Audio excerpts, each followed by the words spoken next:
We have failed as a nation to build an India that Netaji Subhash Chandra Bose had envisioned.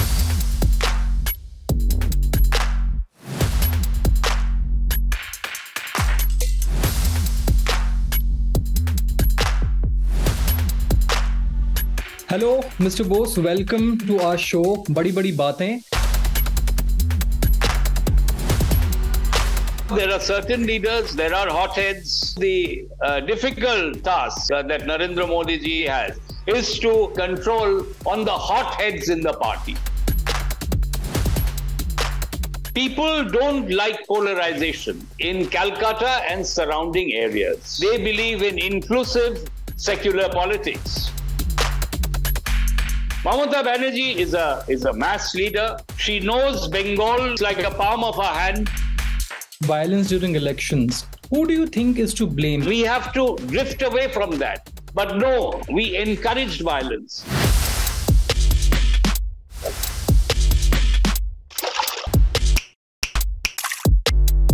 Hello, Mr. Bose. Welcome to the Quint and Quint Hindi, and welcome to our show, Badi Badi Baatein. This phrase, as I ask all my guests, can be interpreted in a lot of ways. How do you see this term politically in India today? Well, in politics, cutting across all political parties and the leadership, badi badi baatein to rajniti mein hote rehta hai. But जब छोटी छोटी बात लेके काम होता है, then I think the political fraternity is actually doing its work. Because big talk is always there, rhetoric is always there in politics. We need to step aside. We need to pause for a while and stop the badi badi baatein and look into the smaller issues that concern the 140 crore population that we need to support as part of being the political fraternity. What do you think are the choti baatein that are hindering the country's progress right now or the people's welfare? My great uncle, Netaji Subhash Chandra Bose, when he was the president of the Indian National Congress in 1938, 1939, he had a vision for India. What he had stated in his Haripura Congress speech in 1938 as president of the Indian National Congress, he had said that the major problems, the major issues in our country is illiteracy and disease. You know, we have just celebrated 75 years. We are on the 76th year of our independence. But I think we have failed as a nation to build an India that the liberator of India, Netaji Subhash Chandra Bose, had envisioned. He wanted to eradicate illiteracy. We have definitely progressed, no doubt about it, but not the way. We are a far cry away from Subhash's dream of India. Where do you think the Bharatiya Janata Party is falling behind in West Bengal? Because with all its might, we still see the TMC and the Mamata Banerjee government doing well election after election. Where do you think the BJP is lacking in this state? Well, the Bharatiya Janata Party was doing quite well in West Bengal. If you see from 2016, when I contested elections against the Honorable Chief Minister Mamata Banerjee, so there has always been an upward trend as far as the vote percentage is concerned. People don't like polarization in Calcutta and surrounding areas. They believe in inclusive secular politics. So I think we went wrong. First of all, there were organizational issues.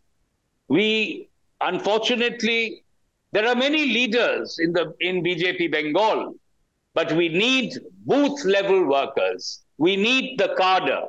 BJP is a cadre-based party, like the CPIM.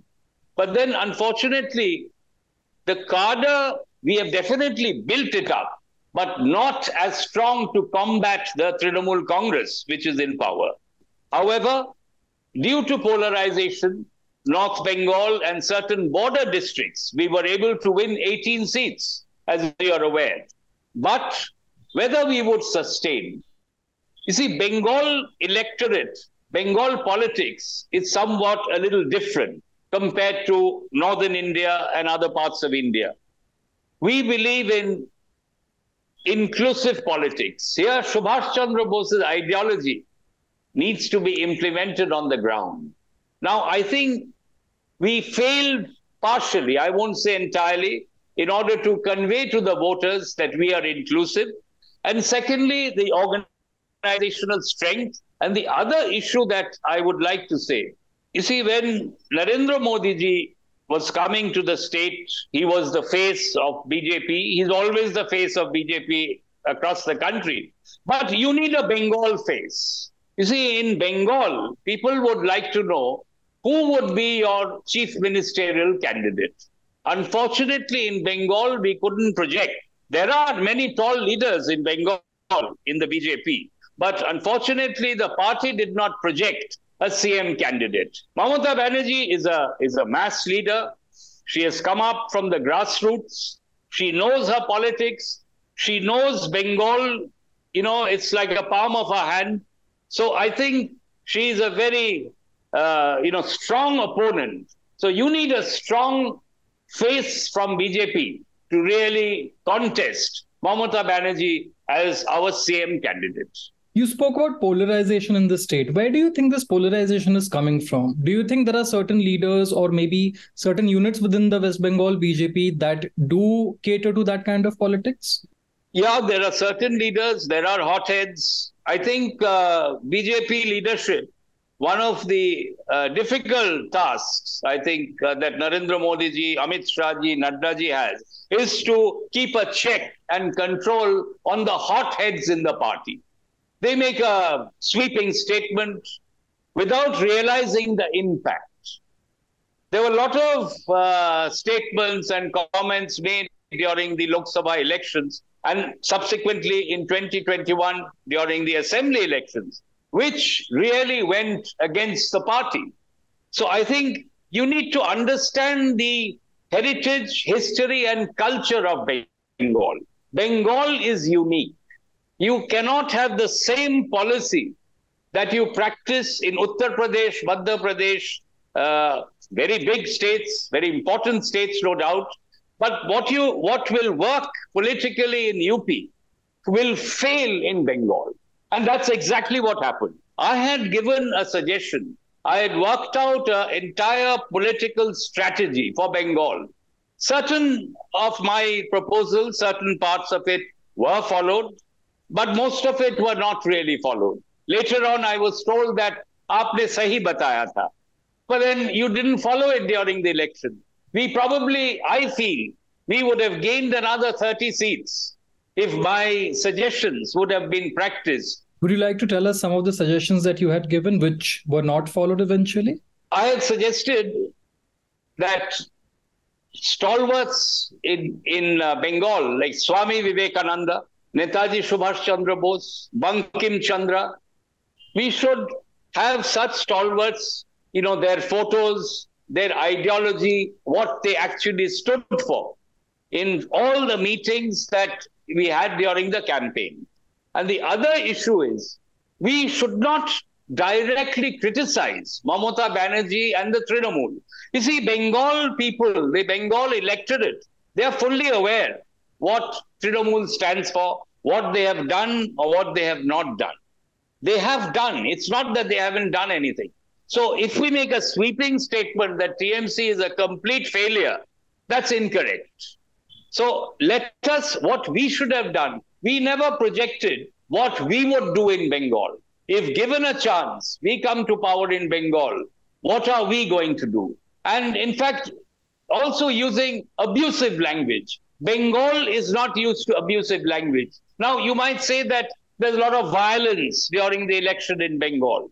Yes, political violence has been a practice in Bengal, but we have to drift away from that. But no, we encouraged violence. We, in fact, also attacked that, see, if we are attacked, we will fight. Okay, a lot of people said, you're from Subhash Bose's family. If somebody attacks you, are you going to silently take the beating? No, we would not. But unnecessarily, We are not going to incite the people.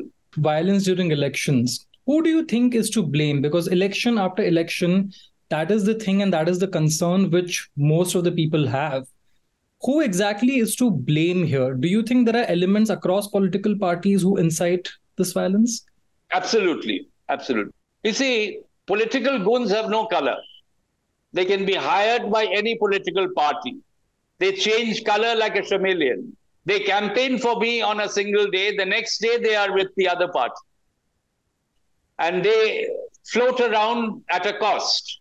The leadership has to take the responsibility of controlling. If you cannot control the goons, don't hire them. If you hire them, you must control them. It is not only the party in power. All parties and their goons are responsible for this violence and loss of lives. What do you think is the administrative solution to this violence? Because this is predicted before every election. Even in the recent Panchayat elections, we saw a lot of loss.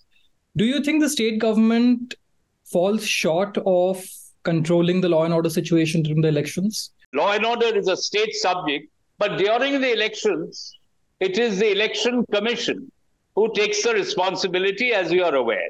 So I think the election commission must be more proactive. They must immediately take suitable steps where there is a law and order issue. But I somehow find that, it's a knee-jerk kind of a reaction. Why doesn't the election commissioner and its officials take steps? You have the central force with you. Utilize the central force. Stop the violence. What, according to you, are the administrative positives of the Mamata Banerjee government in the state? Well, Mamata Banerjee, as I have already stated, is a mass leader. She is certainly our political opponent, but she is able to feel the pulse of the people. Where I think our leaders, there is a gap. There is a gap. I mean, let's admit it. And one thing good is any incident happens, although now she's the chief minister, when she was leader of the Trinamool Congress, any incident took place, she immediately reached out. Now, I think we have failed to do that.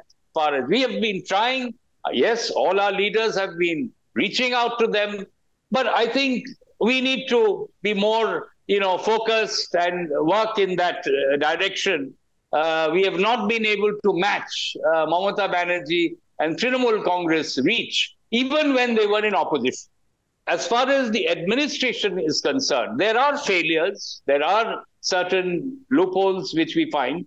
But if you see, on the whole, political violence is there in Bengal.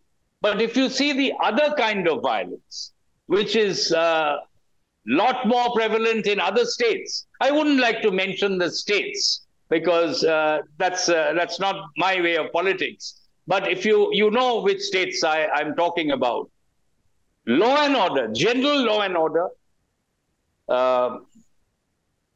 security to women, I think Bengal is still one of the safest states. Calcutta is still one of the cheapest place to live in. You can get a good square meal for a very small amount of, say, 100 rupees. I don't think you can get that meal anywhere in the country. So there are a lot of positives as far as Bengal is concerned. But I would give these plus points to the people of Bengal. You yourself have contested elections against Mamata Banerjee. There might have been people who told you that it is going to be a difficult task. What made you take up the challenge anyway?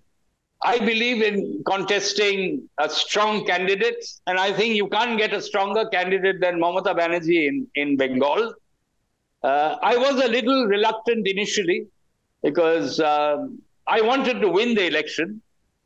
I could have probably done much better if we had more organizational strength, but I feel it's always nice to contest against a strong candidate like Mamata Banerjee than contesting against a weak candidate and winning. The India Alliance, how do you perceive this coalition? If there is no strong opposition, then there is no democracy.